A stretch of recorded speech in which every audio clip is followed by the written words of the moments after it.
नमस्कार दोस्तों, मेरा नाम है ब्रिजेश यादव। फिर हाजिर हूँ क्राइम स्टोरी श्रृंखला के एक नए एपिसोड में। आज कहानी वही यशस्वी सिंधे की जो नवी मुंबई में उरण रेलवे स्टेशन के पास उसकी छत विछत लाश मिली थी।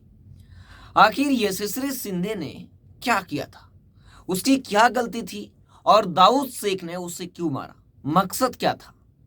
दोनों प्यार करते थे तो मारने की पीछे की वजह क्या थी। इतनी बेरहमी से यशस्वी सिंधे का उसने मर्डर क्यों किया, इसके पीछे का मकसद क्या था, पुलिस ने उसे कैसे गिरफ्तार किया और ये पूरी घटना कैसे हुई, 25 जुलाई को क्या हुआ था।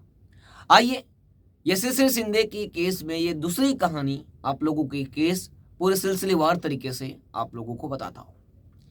आप लोगों को पता होगा कहानी की शुरुआत यानी इस केस की शुरुआत हुई थी 25 जुलाई से। 25 जुलाई 2024 सुबह का समय था, लगभग 10 से 11 बजे का समय था।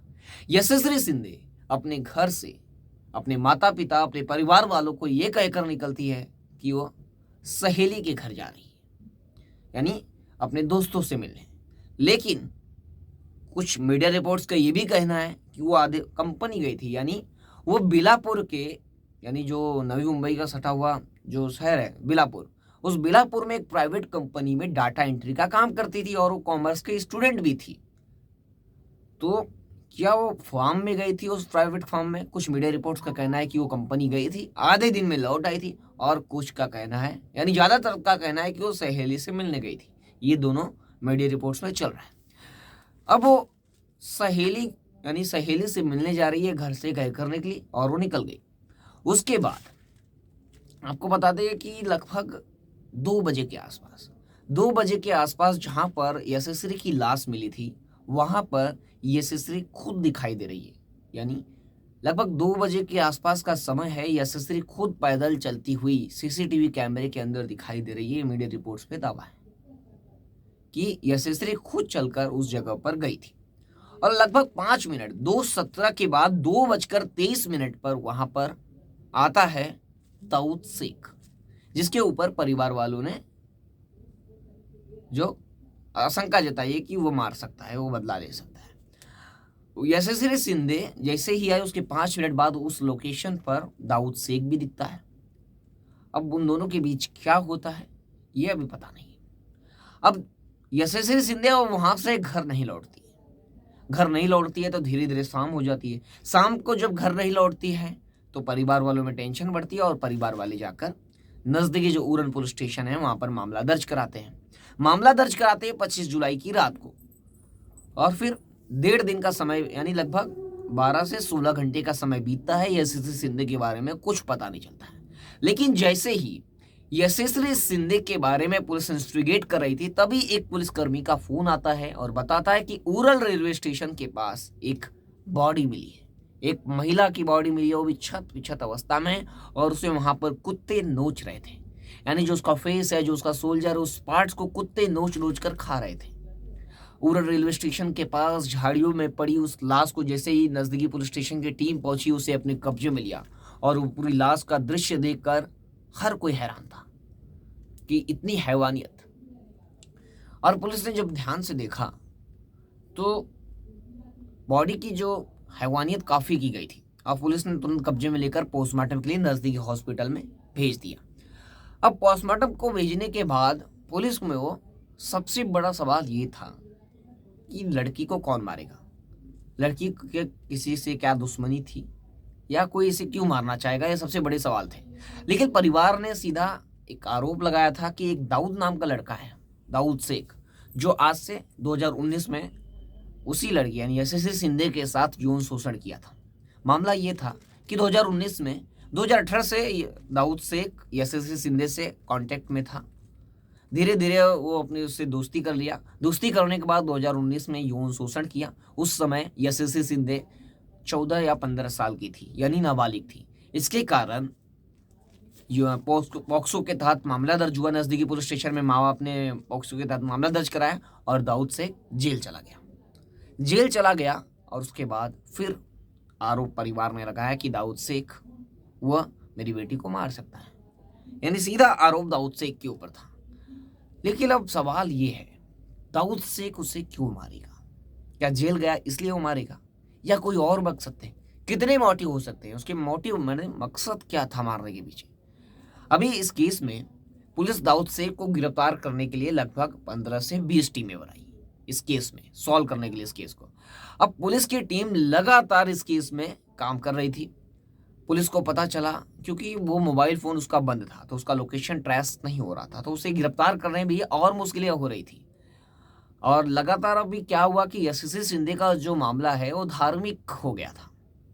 यानी जगह जगह पॉलिटिकल्स पार्टी और जो संगठन है वो प्रोटेस्ट करने लगे कि कातिल अभी तक गिरफ्तार नहीं हुआ है, और कुछ लोग इसे लव जिहाद का एंगल बताने लगे। तो धीरे धीरे मामला गर्मा गया और मीडिया में भी तेजी से चलने लगा। यशस्वी सिंधे का यह मामला तेजी से पूरे मुंबई, पूरे महाराष्ट्र, बाकी पूरे देश में ही चल रहा है। अब लोगों की नज़र इस मामले पर थी कि यशस्वी सिंधे के साथ क्या हुआ, और अगर दाऊद शेख गिरफ्तार होता है तो क्या खुलासे होते हैं, दाऊद शेख ने क्या बोला, दाऊद को पुलिस कैसे गिरफ्तार की। ये कई बड़े अपने आप में बड़े सवाल थे और लोगों के मन में सवाल थे कि सभी उत्तर जानना चाहते थे कि इन सवालों का जवाब क्या है। अब लगभग 5 दिन बाद 25 जुलाई को गायब हुई लड़की, उसकी फिर 26 जुलाई को बॉडी मिली, बॉडी रिकवर हुई किसी तरह। फिर उसके बाद 4 दिन बाद दाऊद को पुलिस किसी तरह गिरफ्तार कर ली। अब गिरफ्तार करने के बाद दाऊद ने क्या कुछ कहा, दाऊद ने ऐसा क्यों किया, आइए आप लोगों को संभावित मोटिव बताते हैं कि क्या हो सकता है। जो भी एविडेंस मिले, अब सीसीटीवी कैमरे में ये नजर आ रहा है कि यशस्वी सिंधे उस घटनास्थल पर जहां पर उसकी बॉडी मिली वहां पर वो खुद गई थी चलकर, वहां सीसीटीवी में दिख रहा है। और दाऊद भी 5 मिनट बाद आया। और उसके बाद ये भी पता चला है कि जो यशस्वी सिंधे का जो सीडीआर निकाला गया, कॉल डिटेल रिपोर्ट निकाली गई, उसमें ये भी पता चल रहा है कि जो दाऊद है उसके साथ तो कई हरदम संपर्क में थी, वो बात करती थी दाऊद शेख के साथ। और जिस दिन उसकी हत्या हुई 25 जुलाई, उससे पहले भी वो कई बार दाऊद से बात कर चुकी है।